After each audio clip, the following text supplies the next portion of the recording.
नमस्कार, बहुत स्वागत है आपका विंध्या टाइम्स में। मैं हूं आपके साथ स्वाति। रीवा की रहने वाली एक महिला इंसाफ के लिए दर दर की ठोकर खाने को मजबूर है। बेबस और लाचार महिला पुलिस के चक्कर काट रही है। उसने महिला थाना, समान थाना और एसपी ऑफिस तक न्याय पाने के लिए गुहार लगाई, लेकिन वहां से सिर्फ आश्वासन ही मिला कि इंसाफ मिलेगा। शायद जब तक इंसाफ मिलेगा तब तक पीड़ित महिला के साथ कोई बड़ी अनहोनी घट जाएगी। सोशल साइट से संपर्क में आए युवक ने महिला के अकेलेपन का फायदा उठाया, उसका वीडियो बनाकर उसके साथ मारपीट कर गलत काम किया और फिर उसे जान से मारने की धमकी देते हुए महिला के घर में खड़ी उसकी कार और स्कूटी को बदमाश ने आग के हवाले कर दिया। लेकिन इतना संवेदनशील मामला होने के बावजूद भी पुलिस हाथ में हाथ रखकर बैठी हुई है। शायद पुलिस को इंतजार है कि महिला के साथ कोई अनहोनी घट जाए और फिर पुलिस एक्शन लेगी, आरोपी को पकड़ेगी, खुलासा करेगी और अखबारों पर फोटो छपवाकर वाहवाही लूटेगी।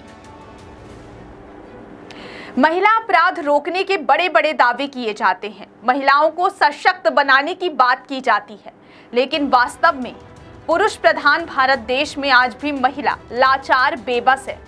क्योंकि महिला को सशक्त और सुरक्षा देने की बात कहने वाले लोग सिर्फ बात ही करते हैं। ताजा मामला रीवा का है, जहां की रहने वाली एक महिला 3 महीने से दिन रात डर डर कर जी रही है। महिला की एक छोटी सी भूल ने उसकी जिंदगी तो बर्बाद कर ही दी, साथ ही साथ उसकी जिंदगी को अब खतरे में भी डाल दिया है। दरअसल महिला पेशे से चिकित्सक है। 2013 में उसकी शादी हुई, लेकिन 2017 में पति छोड़कर कहीं चला गया। महिला की एक 7 साल की बच्ची है, जिसके साथ वह अपने मायके में माता पिता के साथ रहती है। महिला को छोड़ चुके पति ने दूसरी शादी कर ली, तो महिला के परिजनों ने भी तलाक देने और दूसरी शादी करने का दबाव बनाया।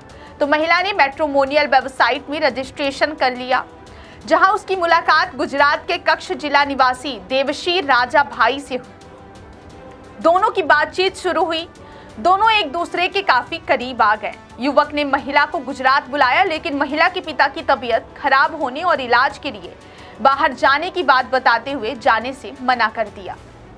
तो युवक खुद ही रीवा आ पहुंचा, महिला को फोन कर बस स्टैंड मिलने बुलाया और उसके घर जा पहुंचा। चूंकि उसे पता था कि महिला घर में अकेली है, उसके माँ बाप बाहर इलाज कराने गए हैं, तो वह भी वहीं रुक गया। जिसके बाद महिला का वीडियो बनाया और फोटो खींच ली। सुबह जब महिला ने उसे जाने को बोला तो वह नहीं गया और महिला के साथ जबरदस्ती करने लगा। इस दौरान उसने महिला के साथ मारपीट की और उसके वीडियो बनाने और वायरल करने की धमकी भी दी। महिला के अनुसार करीब 25 दिन वह घर में रहा और माता पिता के आने से पहले वह चला गया। महिला ने वीडियो वायरल होने के डर से किसी को भी घटना की बात नहीं बताई। महिला का एक फोन भी आरोपी अपने साथ ले गया और लगातार महिला के गुजरात आने का दबाव बनाने लगा। लेकिन जब महिला नहीं गई तो उसने महिला के परिचित नंबरों पर वीडियो और फोटो वायरल कर दिया, जिसके कारण महिला को हर जगह शर्मिंदा होना पड़ा।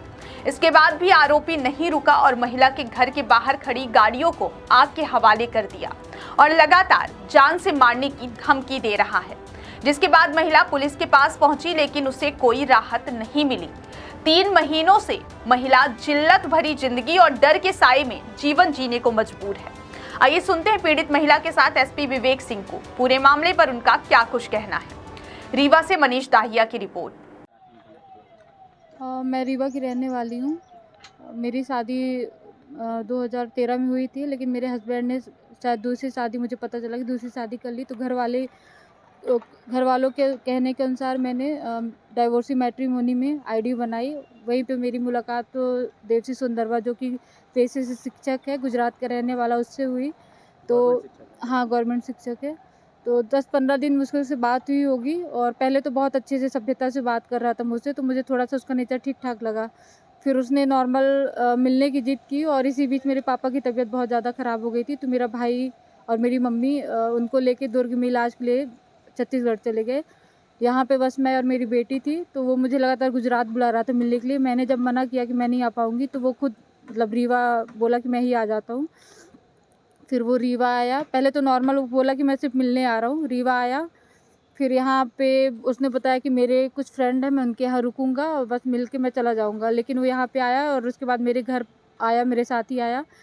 फिर उसके बाद बोला कि आज रात में रुक जाने दो, मैं कल सुबह चला जाऊँगा, क्योंकि मेरे कोई ऐसे फ्रेंड नहीं है, मैंने ऐसे ही बोला था।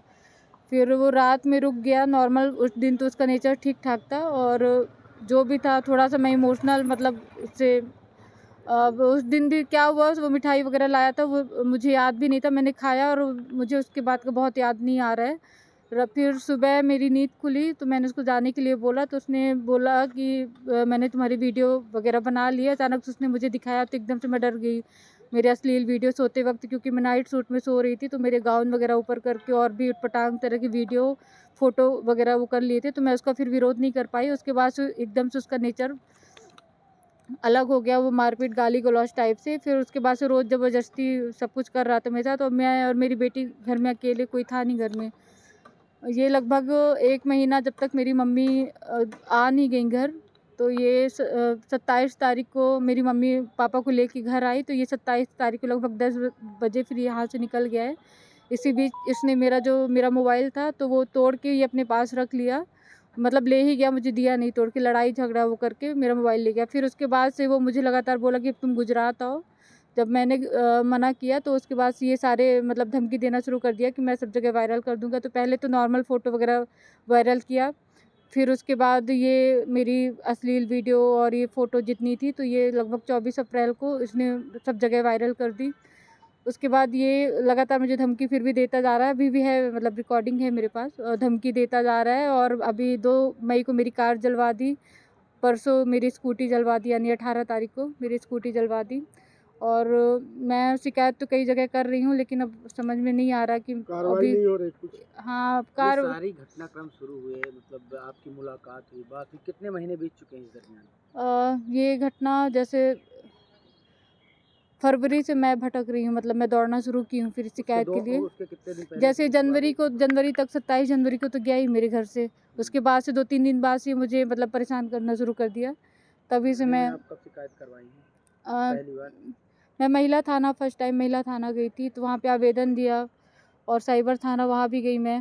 फिर उसके बाद मैं समान थाना भी कई बार गई। फिर अभी समान थाना में मेरी 6 मई को एक FIR हुई, 2 मई को मेरी कार जला दी गई, उसकी FIR, और अभी मेरी स्कूटी भी जलवा दी गई।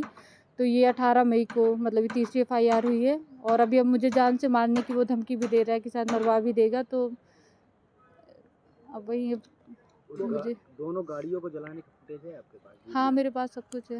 CCTV? जी, जी। आज SP साहब से आई थी आपको? जी, मैं SP सर से मिली, तो अब सर ने आश्वासन तो दिया है कि मतलब कुछ होगा। अब ये है कि अब जान से मारने की धमकी दे रहा है, तो उस हिसाब से अब थोड़ी-सी मुझे डर लग रही है। तो रिक्वेस्ट है कि थोड़ा-सा इस मामले में मतलब मुझे न्याय दिलाने की आप लोग। कई जगह आप गई, भटकी, अभी तक कोई नहीं अभी तक तो कुछ नहीं हुआ है। किसी प्रकार की कोई कार्रवाई? नहीं, अभी कार्रवाई तो नहीं हुई है, बस वही FIR हुआ है। जी, जी। वो रहने वाला प्रॉपर कहाँ का है? जी, गुजरात का है वो। मुंद्रा में शिक्षक है, मुंद्रा कक्ष में शिक्षक है। और उसका पूरा पता रामदेव नगर, जहाँ पे वो रहता था, रामदेव नगर बर्रोई करके, बर्रोई रोड, मुंद्रा गुजरात, वहाँ का है।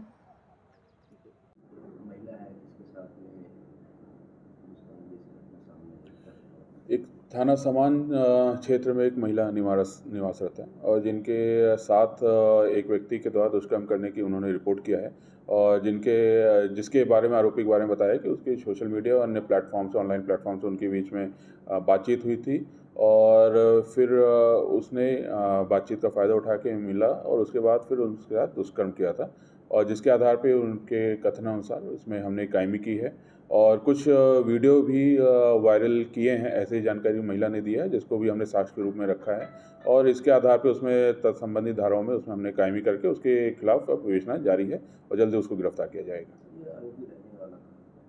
ये आरोपी गुजरात का रहने वाला है, जो जानकारी महिला ने हमको दी है। शायद जो अभी तक पता है उसके आधार पर शिक्षक है वहाँ पे सरकारी उस विभाग में। ये सारी घटनाक्रमों के बाद उसने महिला ने उसी बीच एक और FIR करवाई है। बिल्कुल, एक महिला के घर के बाहर एक वाहन खड़ा था, उसमें भी आगजनी हुई है, और महिला ने संबंधित व्यक्ति पे ही शक जताया है, जिसके आधार पर भी हमने इसमें एफआईआर किया है और दोनों प्रकरण इसमें जांच में लिए गए हैं और जैसे संदिग्धता पाई जाएगी वैसी कार्रवाई इसमें की जाएगी।